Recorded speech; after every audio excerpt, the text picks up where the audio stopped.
O eto, nagpakita na rin ng suporta si Aiko Melendez kay Vice President Sara Duterte para sa 2028.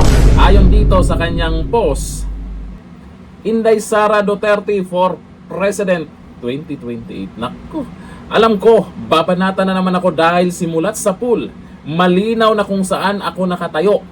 Maka Duterte po ako at hindi ko ito ikinahihiya. Tahimik akong nagtatrabaho, hindi ako naninira. Hindi ako nakikisawsa sa personalan o panlalait ng mga kalaban. Para sa akin, hindi ingay at galit ang sukatan ng liderato, kundi gawa, prinsipyo at paninindigan. Ang batayan ko kung bakit si Sara Duterte ang aking presidente. Una, trabaho, hindi puro salita. Pangalawa, tapang, hindi palusot. Pangatlo, disiplina, hindi pa-impress. Pangapat, at higit sa lahat, takot sa Diyos. Meron kayang ganyan si Dunyor?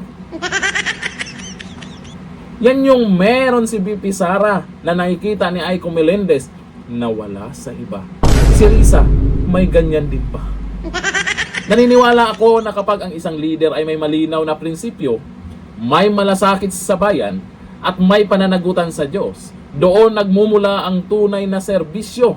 Hindi perpekto ang kahit sino, pero ang mahalaga ay totoo, matatag, at handang manindigan kahit hindi popular. Hindi ito tungkol sa kulay o pangalan. Ito ay tungkol sa direksyon ng bansa. At sa direksyon ngayon, malinaw sa akin kung sino ang pinaniniwalaan ko. Sara Duterte for President 2028. Paninindigan, serbisyo, pananampalataya. Yan si Aiko Melendez. Ganyan dapat. Yung hindi natatakpan ba, nakikita kung sino dapat ang karapat-dapat na magiging leader ng bansa. Yung iniisip lang po ng mga to para sa kinabukasan ng mga kabataan.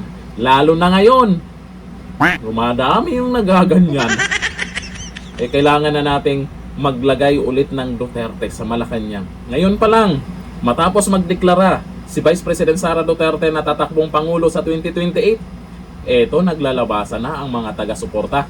Nag-iingay na rin sa social media yung mga trolls na tatakpan na mag-double time naman kayo. Sayang bayad sa inyo. O ayon dito sa mga nag-comment, sabi ni Arden Charles Santos, Ma'am Aiko Melendez, madami tayo. Tahimik lang, pero buo pa din kami. Hayaan mo ang ingay. Bayad yan. Sabi ni Ellie Biel, hayaan yung banatan kayo Ma'am Aiko. Hanggang banat lang naman sila. Tapos sa 2028, talunan na naman sila. Tapos sasabihin, Lenny Risa sa 2034 na lang. Oo, palusot na lang pag natalo ba. Sabi ni Al Tolentino, ganito dapat tayo, may paninindigan sa pagpili ng leader. Lalo na may mga anak tayo. Kaya mas safe kapag sa mga Duterte natin ipagkatiwala.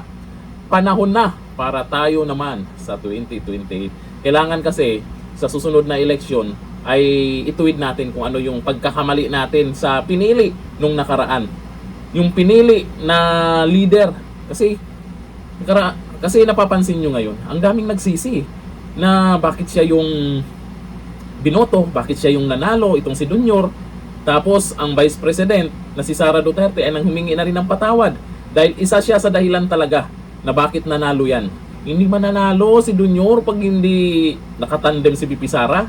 Matatalo ulit yan ni Lenny. Kasi aminin naman natin, si Lenny talaga merong solid din na nakasuporta ng mga pink ina. Ewan ko lang ngayon, mukhang naghiwa-hiwalay na ng paniwala. Yung iba ay suportado na itong si Dunyor. Yung iba ay galit kay Dunyor. Pansin nyo, sample natin kay Atty. Rowena Guanzon. Kasama yan nila Lenny nakaraan. Pero ayaw ni Atty. Rowena Guanzon kay Dunyor kasi kok daw.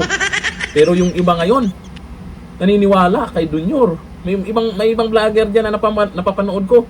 Mukhang pumapabor na kay Dunyor. Kasi galit sila kay BP Sara sa mga Duterte. Siguro yan yung dahilan. Kaya napipilitan na lang pumabor sa kabila. Ako sa inyo, gayahin nyo itong si Atty. Rowena Guanzon. Nakikita kung ano yung totoong nangyayari. Hindi yung magbulag-bulagan dahil galit sa mga Duterte.